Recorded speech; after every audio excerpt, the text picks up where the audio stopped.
pregnant and paid off. Black waitress's big win. A real estate mogul handed a pregnant waitress $50,000 in cash and walked away. Less than 24 hours later, a notification appeared on his private investigator's phone. It wasn't a luxury car dealership. It wasn't a designer boutique. It wasn't a spa reservation or first-class ticket anywhere. It was something he couldn't ignore. Instantly, he knew there would be consequences. Because in that moment, she made a decision that would shatter his worldview and expose a truth neither of them was ready to face. Before we start, hit subscribe and like this video. Let me know in the comments where you're watching from. Your support helps us create more great content, and trust me, you won't want to miss what's next. Now, let's dive into the story. 42-year-old Vincent Harlow had stopped believing in human decency years ago. As founder of Harlow Real Estate Holdings, a commercial property empire worth $8.7 billion, he'd watched tenants lie about their circumstances, employees steal, and partners backstab for far less than a month's rent. His penthouse overlooking the city skyline had floor-to-ceiling windows that offered views of neighborhoods he owned but would never walk through. He controlled properties in 7 states. His cufflinks cost more than most people earned in a week. Yet every night, he went to bed feeling like a king ruling over a kingdom built on sand. His late mentor, Richard Caldwell, had drilled one lesson into him during their years working together. The poor will always choose instant gratification over long-term stability. Give them opportunity, they'll squander it on frivolous things and blame everyone else. They lack discipline. Poverty isn't about circumstances. It's about character. Vincent had carried that philosophy like armor for 42 years. Every charitable donation routed through foundations for maximum tax deductions. Every act of generosity calculated for publicity and brand positioning. He'd never once looked struggle in the face and simply trusted. Not without surveillance. Not without conditions. Not without proof that his cynicism was justified. But that Tuesday night, something shifted in the concrete walls he'd built around his empathy. He was returning from closing a deal that would displace 300 families to build luxury condos, sitting in the back of his town car scrolling through protest emails he'd never read. His Patek Philippe watch showed 11:47 p.m. His leather briefcase held contracts worth $60 million in development revenue. His phone buzzed with messages from lawyers, investors, city officials, all confirming that Vincent Harlow always won. Then he saw her. Through the rain-streaked window of an all-night diner called the Starlight, bathed in neon red light that made the whole scene look like a fever dream, stood a woman. Pregnant, black, maybe late 20s, refilling coffee for the third-shift crowd. Her vintage uniform was spotless despite the hour. Her natural hair was pulled back in a simple style that suggested function over fashion. She moved with exhaustion carved into every gesture, one hand occasionally bracing her lower back, the other balancing a coffee pot like it weighed 50 pounds. Vincent told his driver to stop. "Sir, it's nearly midnight. You have the Phillips meeting at 7. I said stop. He didn't know why his body moved when every logical part of his brain screamed to go home. Diners serving late-night crowds existed on every corner in the city. This wasn't special. This wasn't different. This was just another person grinding through the system he'd mastered. Except something about her stopped him cold. Vincent pushed through the diner's glass door, designer shoes clicking against checkered linoleum, completely overdressed in his $10,000 suit among truckers and night nurses. He slid into a corner booth, ordered coffee he wouldn't drink, and watched. Sarah Cooper, her name tag announced it in faded plastic letters, moved through her shift with a dignity that didn't match her circumstances. When a customer snapped at her for bringing the wrong order, she apologized with genuine kindness. When a kid spilled juice across a table, she cleaned it without complaint. When an elderly man came up short on his bill, Vincent watched her quietly pay the difference from her own tips. That's when Vincent made his decision.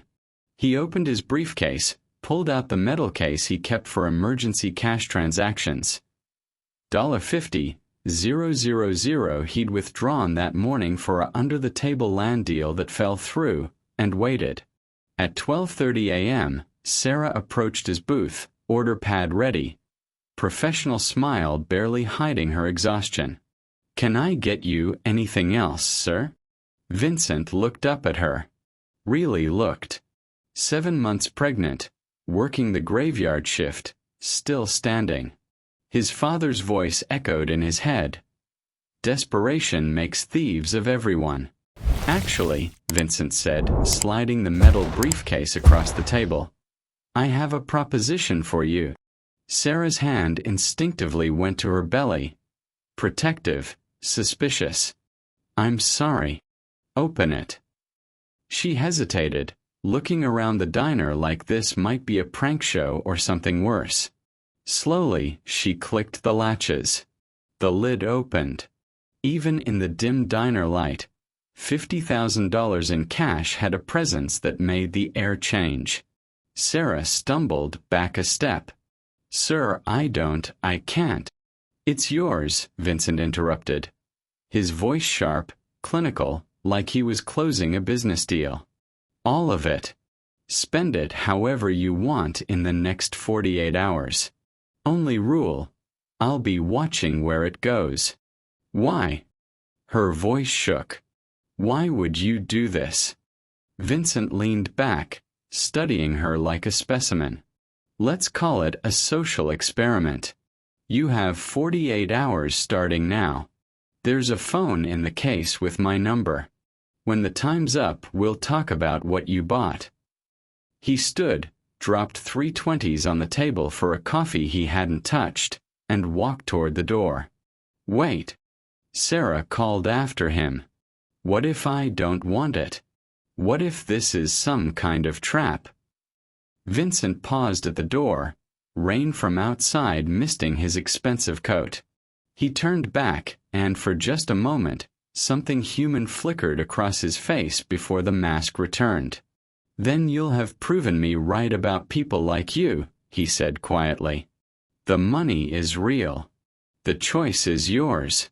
But I promise you, by Thursday morning, I'll know exactly who you are." The door chimed as he left. Sarah stood frozen in the middle of the Starlight Diner at 12:47 a.m., a metal briefcase full of cash sitting on booth 7, her coworker Denise rushing over with wide eyes, customers starting to whisper and stare. The neon lights hummed above her. Her baby kicked once, hard against her ribs. And Sarah Cooper realized she was holding something more dangerous than money. She was holding a test she never asked to take, one that would define not just how the world saw her, but how she saw herself. The 48-hour clock had started, and neither of them knew it yet, but by the time it stopped, everything about both their lives would be unrecognizable. Vincent didn't stumble upon Sarah Cooper by accident. He hunted for her. The decision came 3 hours earlier at 9:30 p.m., in his penthouse during what his wealthy friends called philosophy hour, that post-dinner stretch when men with too much money and too much wine started making dangerous bets about human nature. "You talk a big game about the poor lacking character," his college friend Derek had said, swirling a Macallan 25 that cost more than a week's groceries for most families. "But you've never actually tested it. You've spent your whole life avoiding them, not understanding them." The challenge landed like a slap. Vincent's jaw tightened. "I understand them perfectly. Desperation erases morality. It's economics, not philosophy." "Prove it then." Derek set down his glass with a decisive clink. "Pick someone truly desperate. Give them enough money to change their life. See what they do with it. I'll bet you 100 grand they surprise you. Vincent took the bet before his pride could stop him. By 10:15 p.m., he was in the back of his town car with a briefcase full of cash and a set of criteria that would make his experiment scientifically sound. Though what he really meant was deliberately cruel.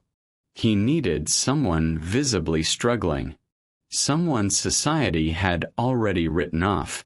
Someone whose failure would feel inevitable, confirming everything he'd always believed about why people stayed poor.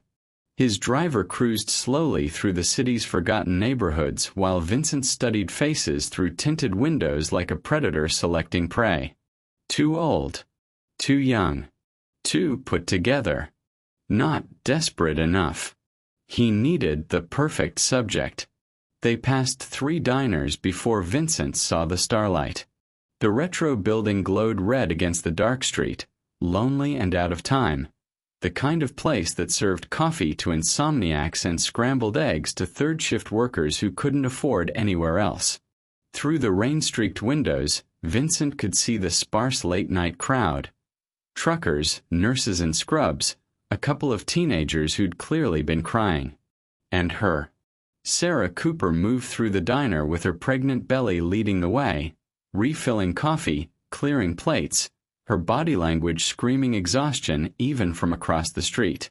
Vincent watched her pause behind the counter, pressing one hand into her lower back, closing her eyes for just a moment before plastering the smile back on and returning to her customers. "Perfect," Vincent whispered. His driver glanced in the rearview mirror. "Sir, she's perfect." Vincent's voice carried the cold satisfaction of a man who'd just confirmed his own hypothesis. Pregnant, working nights, clearly broke enough to still be here at this hour. She's exactly what I need. He didn't see a woman named Sarah who paid her coworker's mother's medical bills out of her own tips. He didn't see someone who volunteered at a teen pregnancy resource center on her only day off. He didn't see a daughter putting herself through night school or a future mother researching parenting books at the public library during her breaks. Vincent saw a data point, a variable, a predictable outcome dressed in a waitress uniform. He saw someone desperate enough to fail spectacularly, and that failure would feel like vindication. It would prove that his empire was built on merit, not luck. That his wealth reflected superior character, not inherited advantage. That the distance between his penthouse and her night shift wasn't about systems or circumstances. It was about choices, about discipline, about fundamental worth.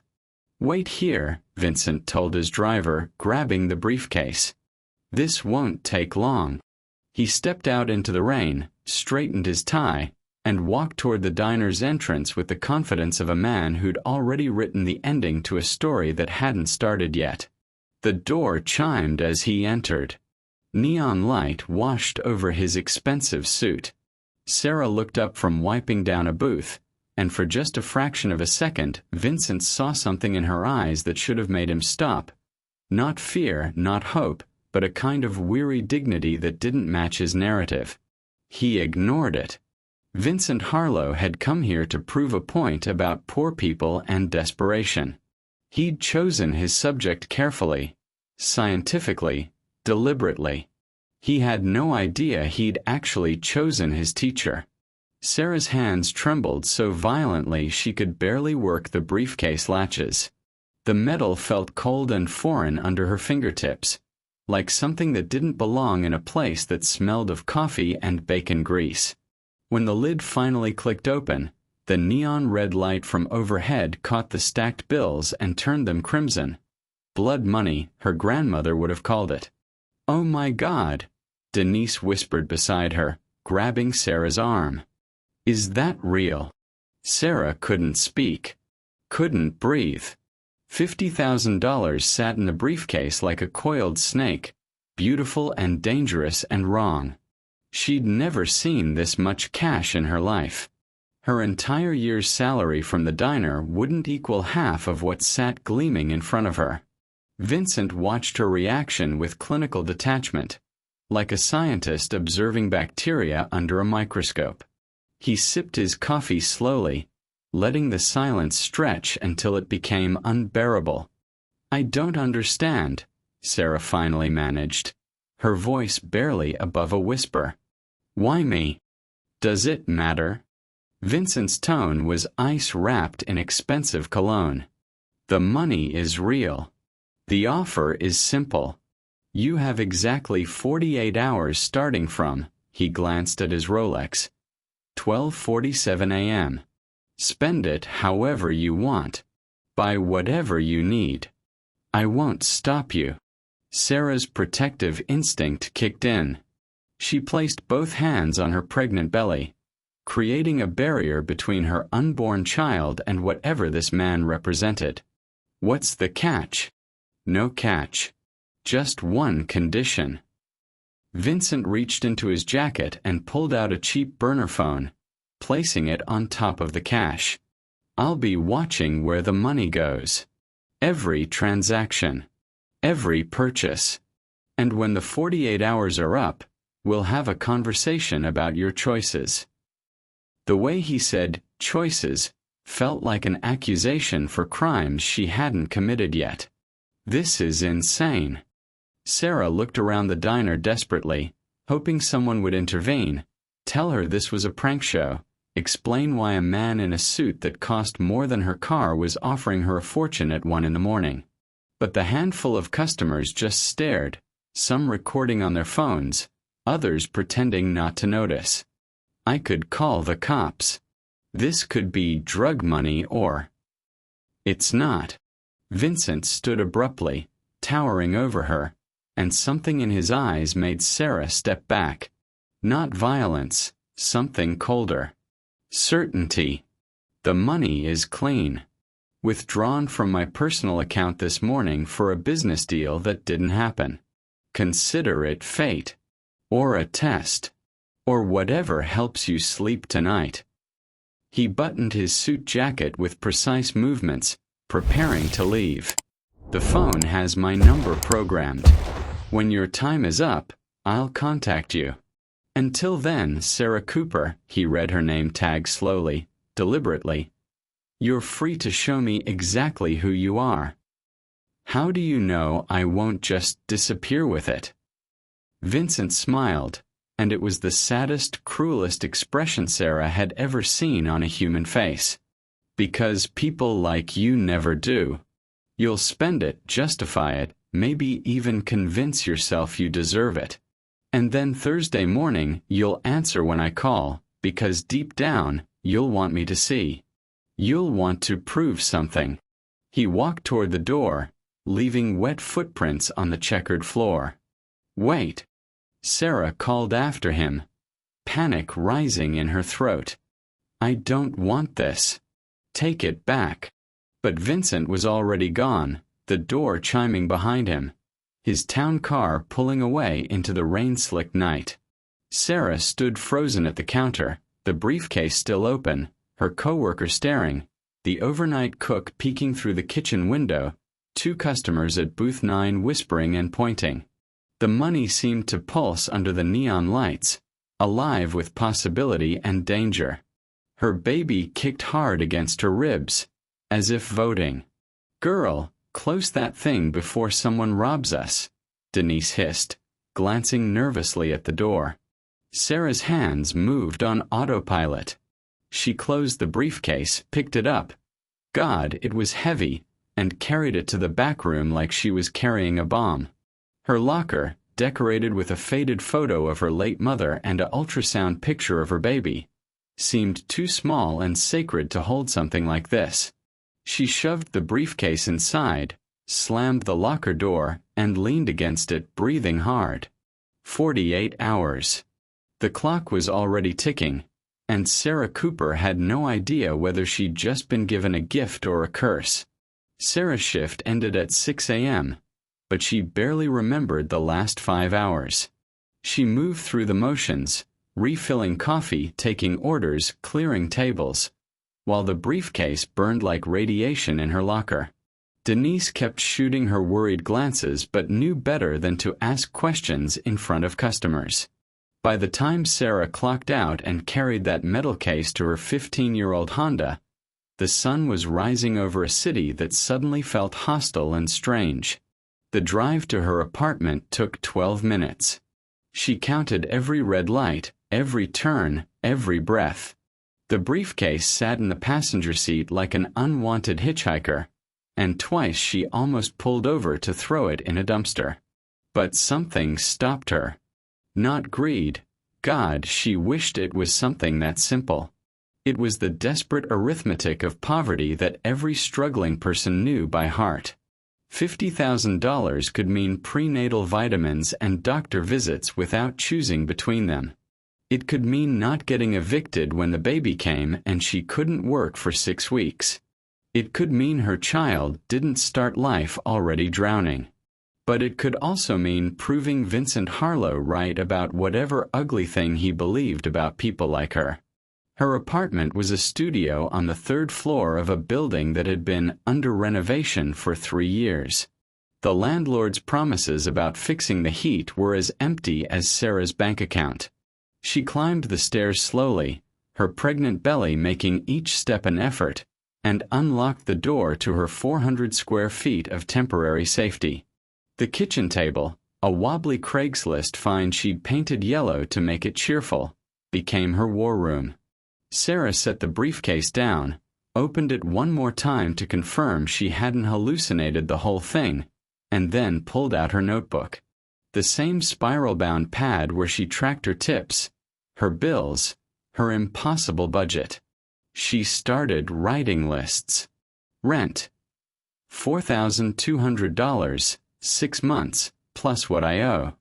Hospital bill from last ER visit, $2,800. Baby supplies, $1,500.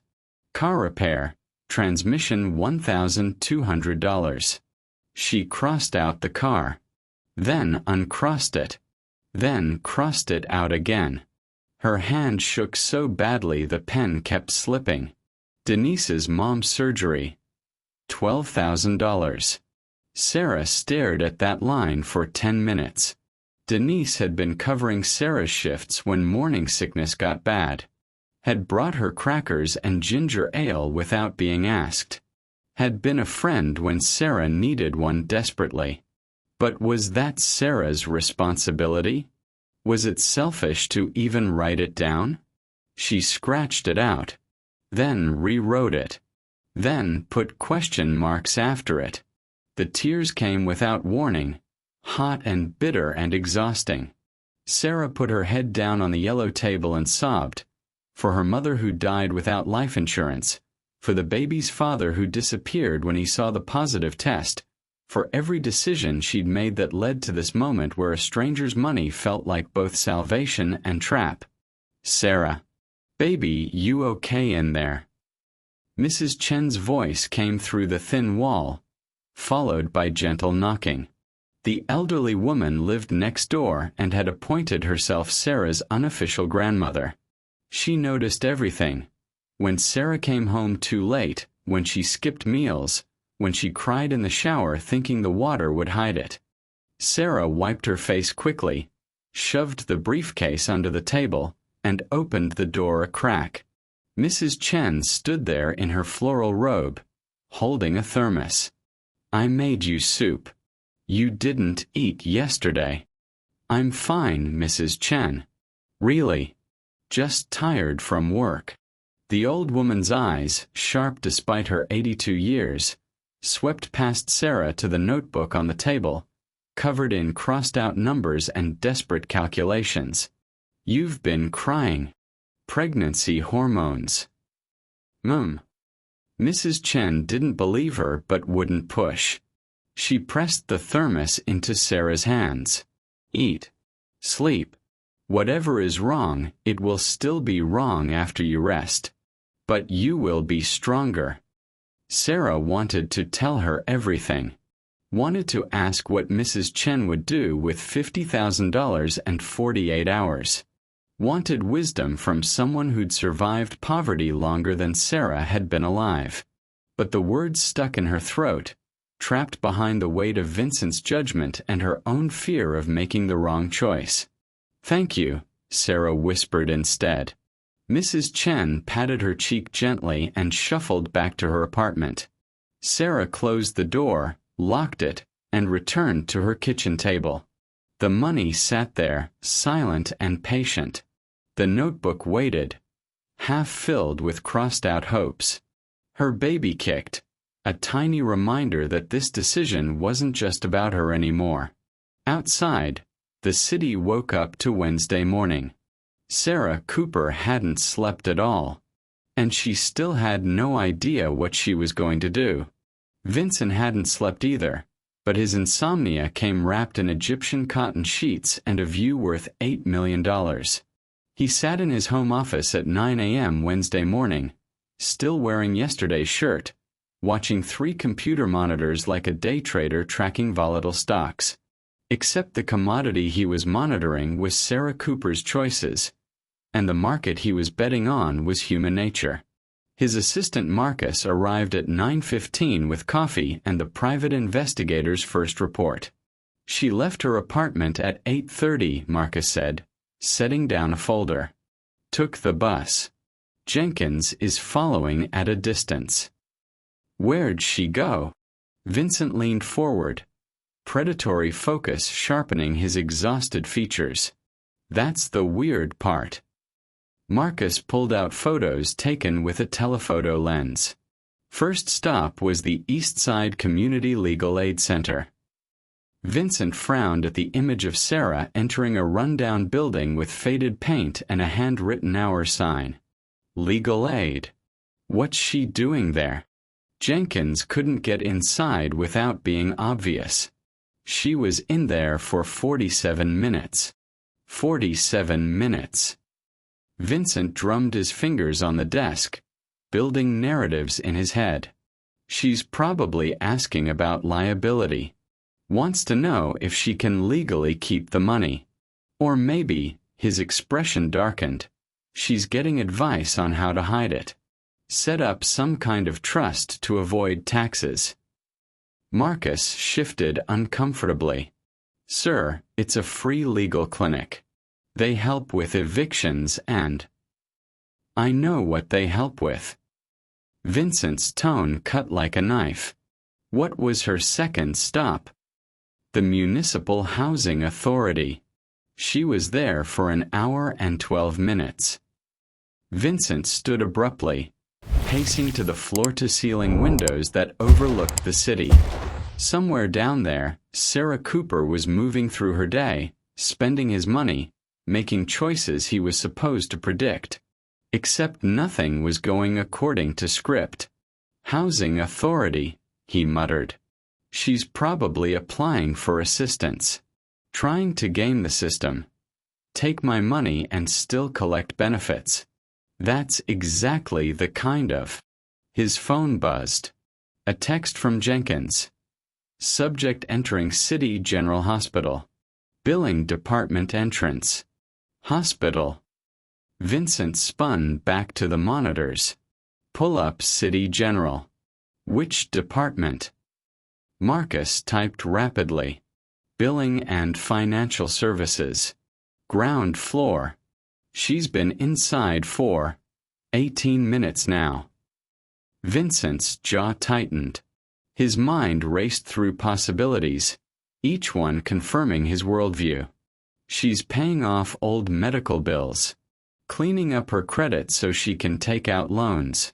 She's using my money to make herself look better on paper, then she'll leverage that into— "Sir." Marcus's voice was careful, diplomatic. Or maybe she's just handling her medical expenses? She's 7 months pregnant. Don't. Vincent's word landed like a hammer. Don't make excuses for her. I've seen this 1,000 times. Poor people get a windfall, and the first thing they do is patch up their past mistakes instead of planning for their future. It's reactive, not strategic. It's why they stay poor. But even as he said it, something nagged at him. The legal clinic, the housing authority, the hospital billing office. This wasn't the shopping spree he'd expected. There were no charges for clothes, no jewelry stores, no luxury purchases that would let him point and say, "See, I told you." Jenkins sent another update. Subject leaving hospital. No bags. No purchases. Getting back on the bus. Where's she going now? Vincent demanded. Marcus checked his laptop. Bus route 47 goes to the financial district. Finally, Vincent felt a dark satisfaction. Now we'll see it. She's going to a bank. Probably trying to deposit the cash, open accounts, maybe even invest it to look responsible before I check in. This is the performance I was waiting for. But 20 minutes later, Jenkins reported that Sarah had walked past 3 major banks and entered a small non-profit office wedged between a bodega and a laundromat. What is that place? Vincent pulled up the address. Community Financial Empowerment Center? What the hell is she doing there? Marcus read from his phone.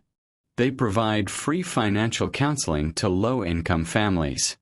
Help with budgeting, debt management, savings plans. She's getting coached. Vincent's voice was almost triumphant now. She knows I'm watching, so she's creating a paper trail. Making it look like she's being responsible. It's theater. Or, Marcus said quietly, she actually wants help managing the money. Vincent shot him a look that could freeze blood. You don't give someone $50,000 and expect gratitude, Marcus. You expect revelation. And right now, Sarah Cooper is revealing exactly what I suspected. Poor people don't know what to do with money, so they waste time asking everyone else instead of just spending it. His phone buzzed again. Another location. Then another. Each one made less sense than the last. A wholesale warehouse. A medical supply store. The county clerk's office. Vincent stared at the map of Sarah's movements sprawled across his monitor, a constellation of pins that refused to form the pattern he'd anticipated. She's not shopping, he said finally, frustration bleeding into his voice. She's planning something. Marcus gathered his things to leave, but paused at the door. Sir, has it occurred to you that maybe your experiment isn't revealing who she is? Maybe it's revealing who you expected her to be. Vincent didn't answer. He just turned back to his monitors, watching the blinking that represented Sarah Cooper move through a city he owned but clearly didn't understand at all. The 48 hours were barely half over, and Vincent Harlow was already losing control of his own story. By Wednesday afternoon, Sarah's hands had stopped shaking. Not because she'd found peace with the decision, but because her body simply ran out of adrenaline.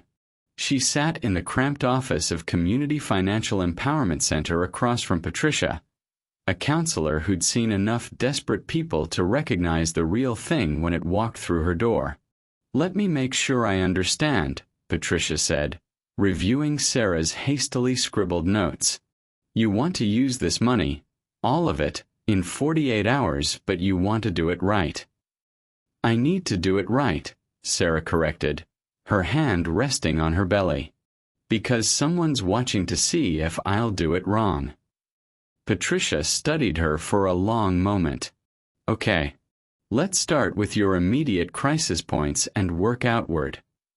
The first envelope of cash felt obscene in Sarah's hands. $18,000 in bundled hundreds that she carried to her landlord's office like she was smuggling contraband. Mr. Kozlov looked up from his desk, saw her pregnant silhouette in the doorway, and his expression immediately hardened into the look of a man preparing to evict someone. "Rent is due Friday, Miss Cooper. I've been patient, but I'm not here about my rent." Sarah set the envelope on his desk. Her voice was steadier than she felt.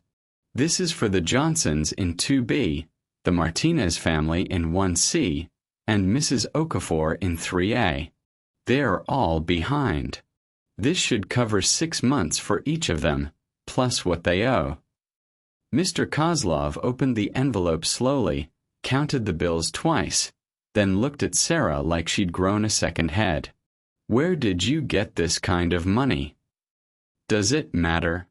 It's legal. It's real. Just don't tell them it came from me." She left before he could ask more questions, before she could second-guess whether $18,000 spent on other people's rent was foolish when her own lease was month-to-month and her future was quicksand.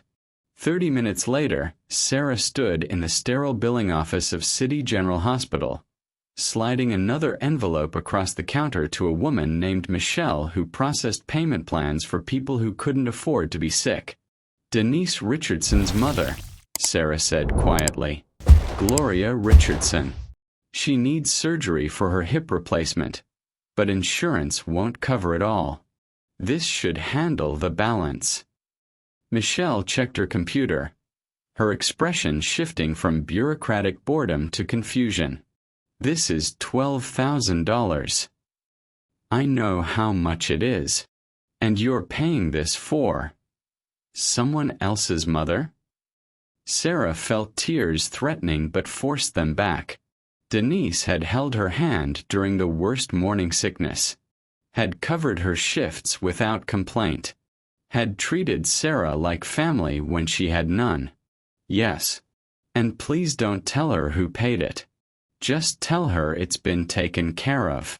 Miles across the city, Vincent's phone exploded with notifications. $18,000 to a property management company, Marcus read from the investigator's report. $12,000 to City General Hospital billing. Vincent's face darkened. $30,000 in 6 hours. What did I tell you? She's burning through it. But sir, these aren't purchases. They're payments to loan sharks, probably. Vincent paced his office like a caged animal. She's in debt. Probably borrowed from dangerous people. Now she's using my money to dig herself out of whatever hole she's dug. This is exactly what I predicted. Poor financial decisions creating more poor financial decisions. Marcus pulled up the hospital records. The hospital payment was for a Gloria Richardson. That's not Sarah Cooper's name. So she's paying off debts for other people? That's even worse. Vincent's voice rose with vindication. She's letting people take advantage of her.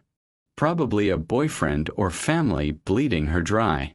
She can't even keep the money for herself because she's surrounded by parasites. Or, Marcus said carefully, she's helping people she cares about. Vincent whirled on him. Helping? With what? My money. Money she was supposed to use to improve her own situation? This is the problem, Marcus. Give poor people resources, and they immediately redistribute it to other poor people instead of investing in their own future. It's emotional, not logical. It's why generational poverty exists. Another notification buzzed. $5,000 to a nonprofit called Future Teens Foundation. What's this one? Vincent demanded. Marcus Googled it. Scholarship program for pregnant teenagers. Helps them finish high school and she's giving away charity money to charity? Vincent laughed, but it was bitter and cold. This is performance art. She knows I'm watching, so she's making grand gestures to look noble. But watch, by tomorrow, the real spending will start. The electronics, the clothes, the jewelry. This is just the warm-up act." But even as he said it, Vincent felt something shift in his chest, an uncomfortable feeling he couldn't quite name, because the pattern he was seeing didn't match the script he'd written. Sarah Cooper wasn't shopping. She wasn't indulging. She wasn't doing any of the predictable things that would let him close this experiment with his worldview intact. She was doing something else entirely. And Vincent Harlow, who'd built an empire on predicting human behavior, had no idea what came next. Thursday morning arrived with the kind of cold that made poverty hurt worse. Sarah stood outside the First Community Bank at 8:45 a.m., waiting for them to unlock the doors, her breath forming clouds in the freezing air. She'd been awake for 36 hours straight. Her feet were swollen. Her back screamed with every movement. But she had 12 hours left on Vincent's clock, and the heaviest decision still sat in the briefcase clutched against her chest. Patricia from the financial center had made calls, pulled strings, arranged an early appointment with someone who could help. "You need to protect that baby's future," she'd told Sarah. "Whatever happens with this man and his experiment, your child deserves security." The bank's trust officer was a woman named Helen Chen, no relation to Sarah's neighbor, but she had the same kind eyes. She led Sarah to a private office that smelled like leather and old money, the kind of room Sarah had never imagined sitting in. "You want to establish an irrevocable trust for your unborn child," Helen said, reviewing the paperwork Patricia had prepared. $10,000, to be accessed only for education expenses starting at age 18. Sarah's hand trembled as she signed the forms. $10,000 she'd never see again. Money that could pay her rent for a year, buy a reliable car, cover the hospital bills when the baby came. But it would also mean her child, her daughter the ultrasound had revealed, would have something Sarah never had. A choice. A chance. "Are you sure about this?" Helen asked gently, seeing the tears on Sarah's cheeks. "No." Sarah's voice cracked. "But I'm doing it anyway." Across the street, Vincent sat in his town car, watching through tinted windows. Jenkins had tipped him off about Sarah's location, and something had compelled him to come see for himself.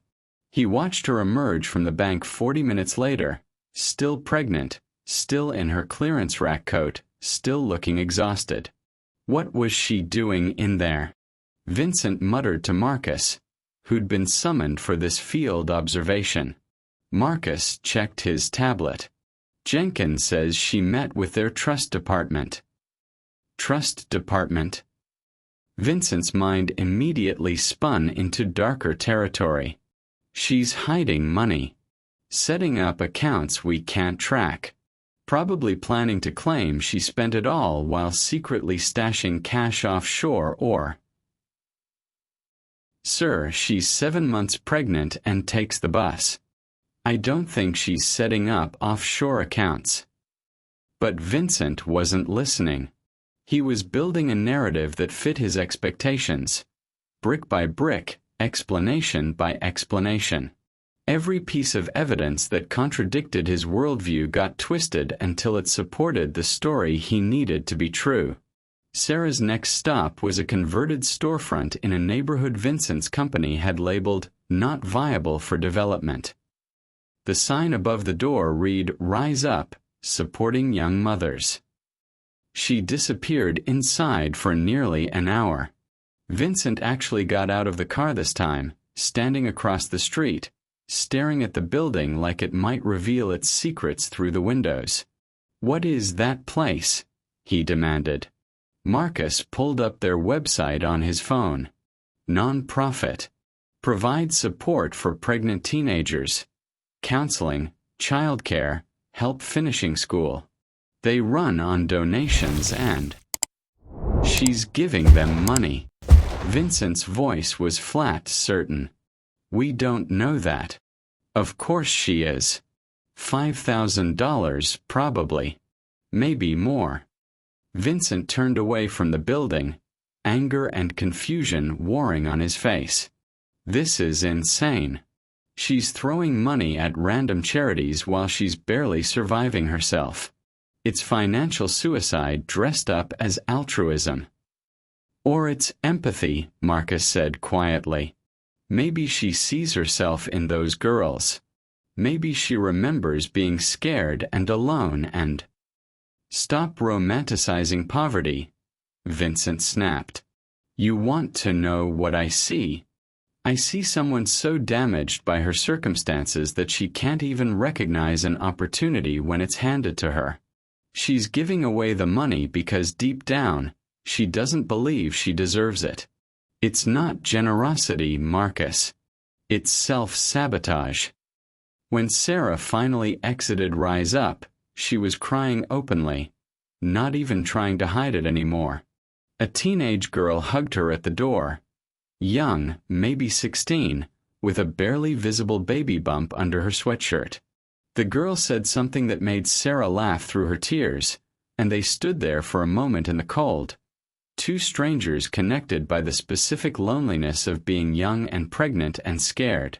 Vincent watched this scene unfold and felt nothing but frustration. He'd given Sarah Cooper a blank check and 48 hours to reveal her true nature. But instead of confirming his theories about human greed and poor decision-making, she was systematically dismantling every assumption he'd built his life around. She's still got about 9,000 left, Marcus noted, checking the running total. What do you think she'll do with it? Vincent climbed back into the town car, suddenly exhausted in a way that had nothing to do with lack of sleep. I have no idea, he admitted, and those 4 words cost him more than the $50,000 ever could.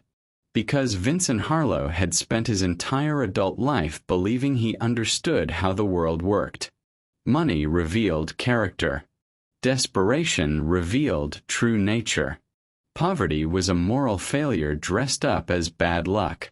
But Sarah Cooper, with her swollen feet and her terrible coat and her 11 remaining hours, was teaching him a lesson he'd spent 42 years refusing to learn.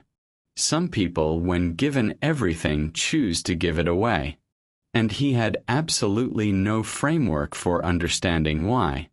Vincent's phone buzzed at 6:47 p.m. Thursday evening with a notification that made him read it 3 times to confirm he wasn't hallucinating. She's at the diner, Marcus said, checking Jenkins's location tracker. The Starlight. She's working her shift. What? Vincent stood so abruptly his chair rolled backward and hit the wall. She has 6 hours left and $9,000 unspent, and she went to work? Jenkins confirmed it. She clocked in at 6:30. She's wearing her uniform, taking orders, acting like it's a normal Thursday night. Vincent felt something crack in his chest. Not sympathy, not understanding, but pure rage. Rage at Sarah for refusing to follow the script. Rage at himself for caring this much about how a waitress spent money he'd already written off as a tax loss. Rage at the entire situation for becoming something he couldn't control or predict or fit into the neat boxes that had always made sense before. "Get the car," he said, his voice dangerous and quiet. "I'm done waiting." Marcus hesitated at the door. "Sir, the 48 hours aren't up until 12:47 a.m. You gave her a deadline." "I don't care about the deadline anymore." Vincent grabbed his coat with violent movements. "She's making a fool of me. Going to work with my money unspent in her locker or her apartment or wherever she's hiding it. She's probably been laughing about this whole thing with her coworker friends. Look at the rich idiot who gave me 50 grand and I didn't even need to spend it. Well, I'm ending this now." The drive to the Starlight took 17 minutes through evening traffic. Vincent spent every second of it building his case, preparing his confrontation, scripting the moment when he would expose Sarah Cooper's performance for exactly what it was, a calculated manipulation designed to make him look cruel and her look virtuous. By the time Marcus pulled up outside the diner, Vincent had worked himself into a state of cold fury that felt almost righteous. Through the window, bathed in that same red neon light from 2 nights ago, Sarah moved between tables. She looked worse than before, if that was even possible. Dark circles under her eyes, moving slower, her hand pressing into her lower back more frequently. But she was smiling at customers, refilling coffee, treating the shift like it mattered. She's $8,000 richer and she's still serving bacon to truckers, Vincent muttered, staring through the window like he was watching an alien species. Why? Maybe she needs the money, Marcus offered. She has the money. I gave her the money.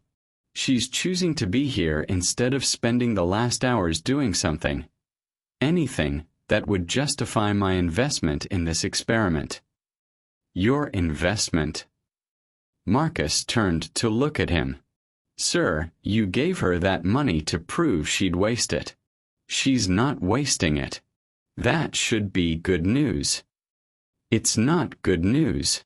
Vincent's voice cracked with frustration. It's incomprehensible. Poor people are supposed to want escape from their poverty. That's the whole point. You give them resources and they use it to climb out of the hole they're in. But she's not climbing. She's just giving everything away and going back to work like nothing changed. He watched Sarah deliver food to a table, watched her laugh at something a customer said despite looking like she might collapse from exhaustion. And something about that laugh, genuine despite everything, warm despite her circumstances, made Vincent's carefully constructed worldview feel like a house of cards in a windstorm. I'm going in, he announced, opening the car door. Now. Sir, you still have 6 hours. Now. Vincent straightened his tie, smoothed his coat, armored himself in the expensive fabric that had always made him feel superior to people like Sarah Cooper. I want to see her face when I ask her why. I want to hear whatever excuse she's prepared. And then I want to end this ridiculous charade. He crossed the street with the confidence of a man who'd never lost an argument in his life, pushed through the diner's door hard enough to make the bell chime aggressively, and stood in the entrance scanning for his target. Sarah was at the register, ringing up an elderly couple. She looked up at the sound of the bell, saw Vincent standing there in his $1,000 coat, and something flickered across her face. Not fear. Not guilt. Just bone-deep exhaustion and maybe a trace of relief that this was finally ending. Mr. Harlow, she said quietly, finishing the transaction before turning her full attention to him. You're early. We need to talk. Vincent's voice carried across the diner, making heads turn. Now. Sarah glanced at Denise, who nodded and stepped in to cover the register. Then she walked around the counter, gestured toward an empty booth in the back, and led Vincent to a confrontation that neither of them would leave unchanged. The final 6 hours of the experiment were over. Vincent Harlow wanted his answers, and Sarah Cooper was about to give them to him. Vincent didn't sit in the booth. He stood in the center of the diner like a prosecutor preparing for closing arguments, his expensive coat still buttoned, his posture radiating barely controlled rage. The dinner crowd, truckers mid-bite, nurses between shifts, a family with 2 young kids, all stopped and stared at the man who'd just walked in looking like he owned the place and was about to foreclose on it. Sarah Cooper. His voice cut through the ambient noise of clinking plates and low conversation, silencing everything. Time's up. I want to see what you bought. Show everyone here what you did with $50,000 in 48 hours. Sarah stood near booth 7, order pad still in her hand, and for a moment she just looked at him. not with anger or fear, but with a sadness so profound it made several customers shift uncomfortably. She set down the pad carefully, smoothed her apron with hands that barely trembled, and met his eyes. "I kept the receipts," she said quietly. "Would you like to see them?" "Yes." Vincent gestured broadly, performing for an audience he'd created. "Please, enlighten all of us. Show us how a desperate woman spends a fortune." Denise appeared at Sarah's side, protective and furious. "Girl, you don't have to do this. Tell him to leave." But Sarah touched her friend's arm gently. "It's okay." She walked to the back room, her pregnant belly leading the way, and returned 30 seconds later carrying a manila folder that looked too thin to represent $50,000. She handed it to Vincent without ceremony. He opened it expecting credit card statements, receipts from department stores, proof of the selfish spending spree that would validate everything he believed. Instead, he found a neat stack of payment confirmations, each one labeled in Sarah's careful handwriting. The first receipt: Kozlov Property Management, $18,000. Memo: rent payment for Johnson, Martinez, and Okafor families. Vincent's hand stilled. "What is this?" "The Johnsons have 3 kids," Sarah said softly. "They were going to be evicted next week. Mrs. Okafor is 81 and lives on Social Security. The Martinez family has a son with cerebral palsy. I paid their back rent." "You paid other people's rent?" Vincent's voice climbed. "With money you could have used for yourself?" "Yes." He shuffled to the next receipt. City General Hospital, $12,000. Patient: Gloria Richardson. "My mother," Denise said from behind the counter, her voice breaking. "She needed hip surgery. We couldn't afford it. Sarah paid for it." Vincent looked up sharply. "You gave $12,000 to your coworker's mother?" "Denise is my friend." Sarah's voice was steady despite the tears gathering in her eyes. Her mother couldn't walk. Now she can. The third receipt: Future Teens Foundation, $5,000. Unrestricted donation. "That's where I went when I was pregnant and alone," Sarah explained. "They helped me figure out how to keep going. So I helped them keep going." Vincent shuffled faster now, his hands shaking. First Community Bank trust document. $10,000 in an irrevocable education fund for baby girl Cooper. Due February 2025. "You set up a college fund," he said, "and it wasn't a question. My daughter deserves a chance I didn't have." The remaining receipts tumbled out like accusations. $3,000 to a medical supply nonprofit. $2,000 to a community food bank. $1,000 split between winter coats purchased wholesale and distributed through a homeless shelter. Vincent's throat tightened as he reached the final item. A handwritten receipt from the Starlight Diner's petty cash log. $800. Memo: 1 month groceries and prenatal vitamins for SC. $800. Vincent's voice was barely audible. "That's what you kept for yourself?" Sarah placed both hands on her belly, a gesture that had become habit, protection, prayer. "I figured that was reasonable. For food. The vitamins my doctor prescribed. I hope that's okay." The diner was silent except for the hum of fluorescent lights and the distant sizzle of the kitchen grill. Every customer sat frozen, witnessing something that felt too intimate, too raw for a Thursday night dinner rush. Vincent looked up from the folder, and for the first time since entering, he really saw her. Not as a data point or an experiment or a stereotype to prove.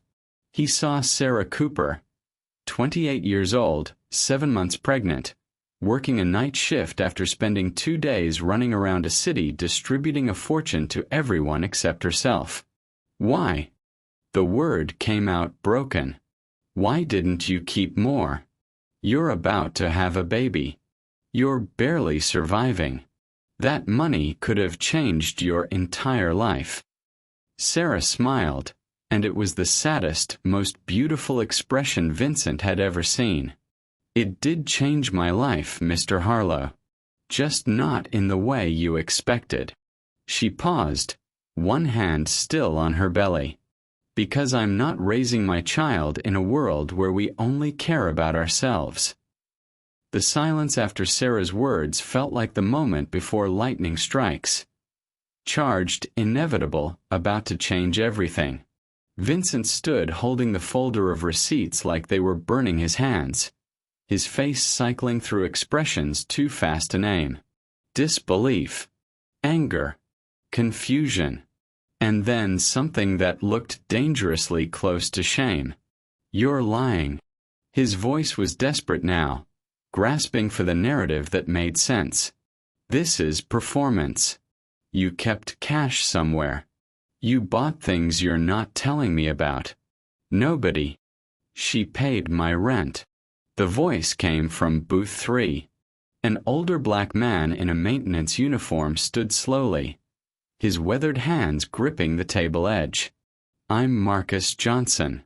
My wife and I have 3 kids. We were 7 days from eviction. Someone paid our back rent anonymously. The landlord told me this morning. He looked at Sarah with tears in his eyes. That was you. Sarah nodded, unable to speak. My mother, Denise said again from behind the counter. Her voice stronger this time. Gloria Richardson. She's been in pain for 2 years. Insurance denied the surgery 3 times. We'd given up. And then Wednesday afternoon, the hospital called and said the balance was paid in full. She walked around the counter, stood beside Sarah. My mother can walk again because of you. A woman in scrubs at booth 5 stood up next. I'm a nurse at City General. I processed that payment. $12,000.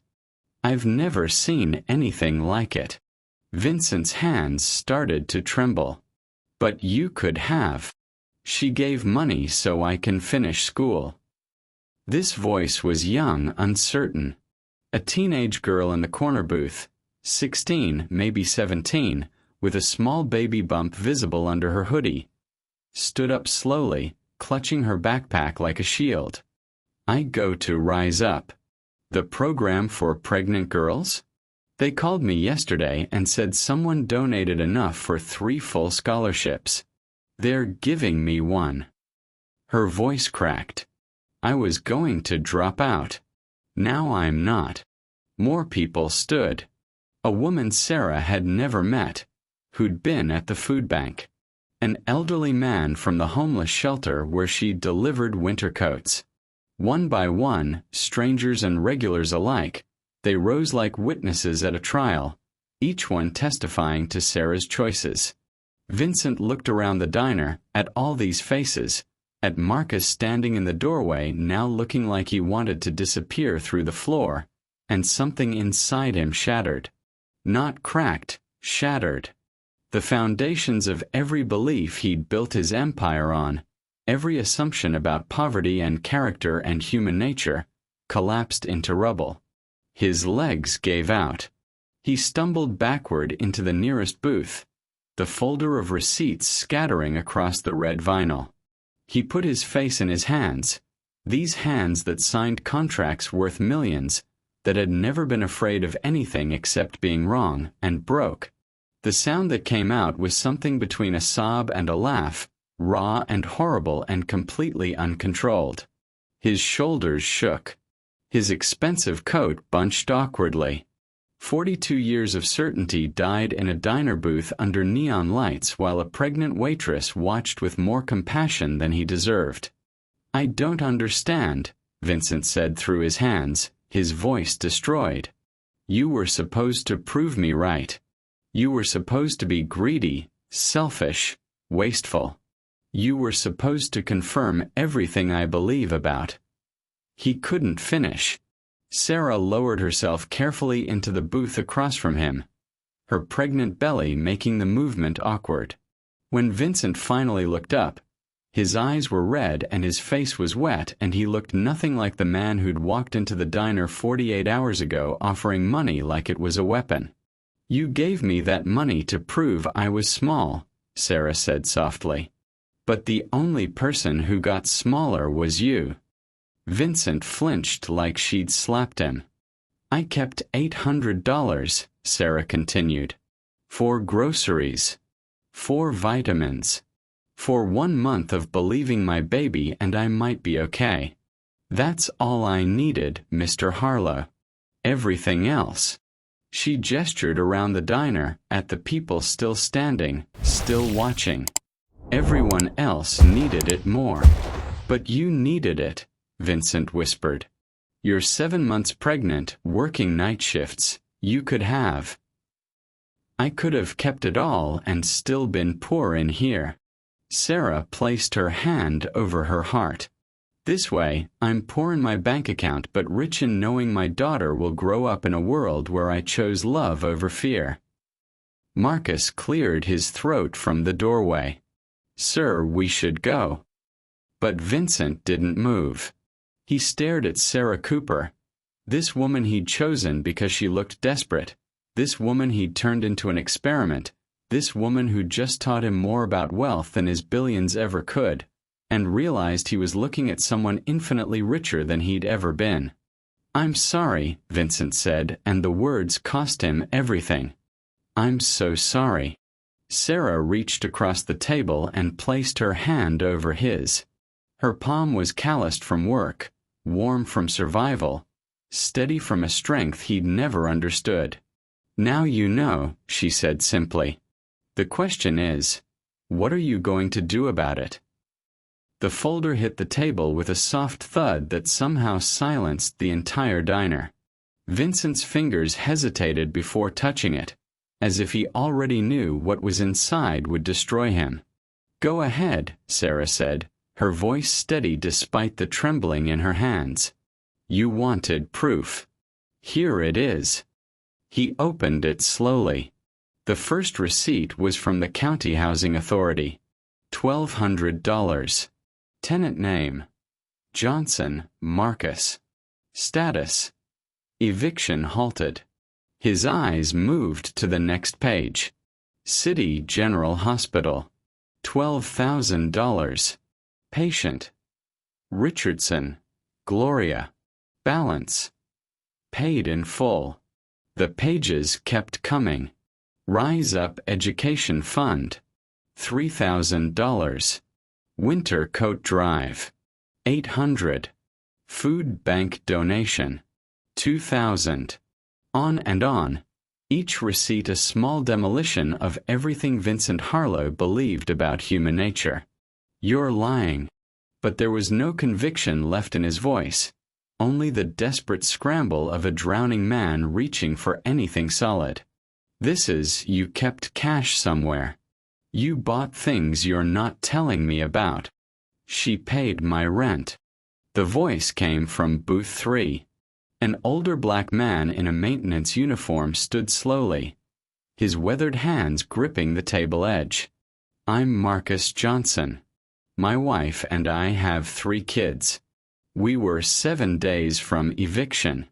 Someone paid our back rent anonymously. The landlord told me this morning. He looked at Sarah with tears in his eyes. That was you. Sarah nodded, unable to speak. My mother, Denise said again from behind the counter, her voice stronger this time. Gloria Richardson. She's been in pain for 2 years. Insurance denied the surgery 3 times. We'd given up. And then Wednesday afternoon, the hospital called and said the balance was paid in full. She walked around the counter, stood beside Sarah. My mother can walk again because of you. A woman in scrubs at booth 5 stood up next. "I'm a nurse at City General. I processed that payment. $12,000. I've never seen anything like it." Vincent's hands started to tremble. "But you could have. She gave money so I can finish school." This voice was young, uncertain. A teenage girl in the corner booth, 16, maybe 17, with a small baby bump visible under her hoodie, stood up slowly, clutching her backpack like a shield. "I go to Rise Up. The program for pregnant girls? They called me yesterday and said someone donated enough for 3 full scholarships. They're giving me one." Her voice cracked. "I was going to drop out. Now I'm not." More people stood. A woman Sarah had never met, who'd been at the food bank. An elderly man from the homeless shelter where she delivered winter coats. One by one, strangers and regulars alike, they rose like witnesses at a trial, each one testifying to Sarah's choices. Vincent looked around the diner, at all these faces, at Marcus standing in the doorway now looking like he wanted to disappear through the floor, and something inside him shattered. Not cracked, shattered. The foundations of every belief he'd built his empire on, every assumption about poverty and character and human nature, collapsed into rubble. His legs gave out. He stumbled backward into the nearest booth, the folder of receipts scattering across the red vinyl. He put his face in his hands, these hands that signed contracts worth millions, that had never been afraid of anything except being wrong, and broke. The sound that came out was something between a sob and a laugh, raw and horrible and completely uncontrolled. His shoulders shook. His expensive coat bunched awkwardly. 42 years of certainty died in a diner booth under neon lights while a pregnant waitress watched with more compassion than he deserved. "I don't understand," Vincent said through his hands, his voice destroyed. "You were supposed to prove me right. You were supposed to be greedy, selfish, wasteful. You were supposed to confirm everything I believe about." He couldn't finish. Sarah lowered herself carefully into the booth across from him, her pregnant belly making the movement awkward. When Vincent finally looked up, his eyes were red and his face was wet, and he looked nothing like the man who'd walked into the diner 48 hours ago offering money like it was a weapon. "You gave me that money to prove I was small," Sarah said softly. "But the only person who got smaller was you." Vincent flinched like she'd slapped him. "I kept $800, Sarah continued. "For groceries. For vitamins. For 1 month of believing my baby and I might be okay. That's all I needed, Mr. Harlow. Everything else." She gestured around the diner, at the people still standing, still watching. "Everyone else needed it more. But you needed it," Vincent whispered. "You're 7 months pregnant, working night shifts. You could have. I could have kept it all and still been poor in here." Sarah placed her hand over her heart. "This way, I'm poor in my bank account but rich in knowing my daughter will grow up in a world where I chose love over fear." Marcus cleared his throat from the doorway. "Sir, we should go." But Vincent didn't move. He stared at Sarah Cooper, this woman he'd chosen because she looked desperate, this woman he'd turned into an experiment, this woman who'd just taught him more about wealth than his billions ever could, and realized he was looking at someone infinitely richer than he'd ever been. "I'm sorry," Vincent said, and the words cost him everything. "I'm so sorry." Sarah reached across the table and placed her hand over his. Her palm was calloused from work, warm from survival, steady from a strength he'd never understood. "Now you know," she said simply. "The question is, what are you going to do about it?" The folder hit the table with a soft thud that somehow silenced the entire diner. Vincent's fingers hesitated before touching it, as if he already knew what was inside would destroy him. "Go ahead," Sarah said, her voice steady despite the trembling in her hands. "You wanted proof. Here it is." He opened it slowly. The first receipt was from the County Housing Authority. $1,200. Tenant name: Johnson, Marcus. Status: eviction halted. His eyes moved to the next page. City General Hospital. $12,000. Patient: Richardson, Gloria. Balance: paid in full. The pages kept coming. Rise Up Education Fund, $3,000. Winter Coat Drive, $800. Food Bank Donation, $2,000. On and on, each receipt a small demolition of everything Vincent Harlow believed about human nature. "You're lying." But there was no conviction left in his voice, only the desperate scramble of a drowning man reaching for anything solid. "This is, you kept cash somewhere. You bought things you're not telling me about. She paid my rent." Vincent's head snapped up. An older black man in a maintenance uniform stood slowly at booth 3, his weathered hands gripping the table edge like it was the only thing keeping him upright. "I'm Marcus Johnson," he said, his voice thick. "My wife and I have 3 kids. We were 7 days from eviction. Someone paid our back rent anonymously. The landlord told me this morning." He looked at Sarah with tears streaming down his face. "That was you." Sarah nodded, her own eyes glistening. "My mother." Denise's voice rang out from behind the counter, stronger now. "Gloria Richardson. She's been in pain for 2 years. Insurance denied the surgery 3 times. Wednesday afternoon, the hospital called and said the balance was paid in full." She walked around the counter and stood beside Sarah. "My mother can walk again because of you." A woman in scrubs at booth 5 rose. "I processed that payment. $12,000. I've never seen anything like it. She gave money so I can finish school." The voice was young, uncertain.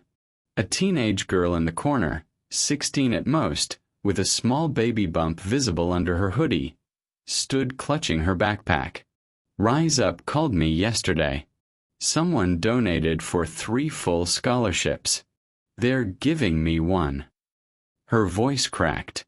"I was going to drop out. Now I'm not." More people stood. One by one, strangers and regulars, they rose like witnesses, each one testifying to Sarah's choices while Vincent's world crumbled around him. His legs gave out. He stumbled backward into the nearest booth, the folder scattering across red vinyl. When he looked up at Marcus standing frozen in the doorway, he saw his assistant's face. Saw shame, real shame, looking back at him. Vincent put his face in his hands and broke. The sound that came out was raw and horrible. 42 years of certainty dying under neon lights. "Why didn't you keep more?" His voice cracked completely. "You're pregnant. You're working nights. You could have." Sarah placed a hand on her belly, that protective gesture he'd seen 100 times without understanding. "Because I'm not raising my child in a world where we only care about ourselves." The words landed like a verdict. Final. True. Devastating. 1 year later. The morning sun caught the gold letters above the storefront, the Cooper Foundation, and Sarah had to blink twice to believe they were real. She shifted her weight carefully, feeling the warm weight of Lily sleeping against her chest in the carrier. One tiny fist curled against Sarah's collarbone like an anchor to everything that mattered. Vincent stood beside her, holding the oversized scissors they'd use for the ribbon cutting, looking uncomfortable in a way that had nothing to do with the small crowd of reporters and community members gathered on the sidewalk. He'd gotten better at discomfort over the past year. Better at sitting with the feeling of not having all the answers. "You should do it," he said, offering her the scissors. "This is yours." "Ours," Sarah corrected, but she took them anyway. Her hands were steadier now than they'd been that night in the diner. No more double shifts. No more wondering if she'd make rent. The foundation had hired her as director. A real salary, benefits, childcare assistance. Vincent had insisted, and for once, his insistence had been about building something up instead of tearing something down. The sale of his Connecticut estate had funded the first year of operations. The Hamptons house went next, converted into startup capital for the interest-free emergency loan program. His friends thought he'd lost his mind. His accountant had actually quit. But Vincent showed up every Tuesday for board meetings, asked questions instead of giving orders, and learned to use words like community without making them sound like a business strategy. A reporter from the local news raised her microphone. "Mr. Harlow, what made you decide to create this foundation?" Vincent opened his mouth, then closed it. Sarah watched him struggle with the answer, watched him resist the comfortable lie about philanthropy and giving back. She'd seen him practice this moment, try different versions of the truth until he found one that didn't make him the hero. "I made a mistake," Vincent said finally, his voice quiet enough that people leaned in to hear. "A cruel one. And someone taught me that wealth isn't about what you keep, it's about what you're brave enough to give away." He glanced at Sarah. "I'm not the hero of this story. I'm the one who got saved." The words hung in the air, honest and raw and nothing like the Vincent Harlow who'd walked into Lou's diner with a briefcase full of cash and a heart full of contempt. Lily stirred against Sarah's chest, making the small mewling sound that meant she'd wake soon, hungry and demanding and perfect. Sarah looked down at her daughter's face, those impossibly long lashes, that rosebud mouth, and felt something loosen in her chest. The constant fear that had lived there for so long was finally, slowly, learning to let go. "Ready?" Vincent asked, gesturing to the ribbon. Sarah positioned the scissors, feeling the weight of everyone watching. A year ago, she would have apologized for taking up space, would have made herself smaller to fit their expectations. But Lily was watching now. Even in sleep, even this young, she was watching what her mother believed she deserved. Sarah cut the ribbon clean through. The small crowd applauded. Cameras flashed. And Sarah Cooper smiled. Not the tired, careful smile of someone afraid to ask for too much, but the full, unguarded smile of someone who'd finally learned that she was allowed to take up space in her own story. She deserved good things too. Thanks for sticking with us until the end of this story. If you enjoyed it, you're in for a real treat with the next one. It's even crazier and more captivating than you can imagine. Don't miss out. Click on the image on your screen now to dive into the next exciting chapter.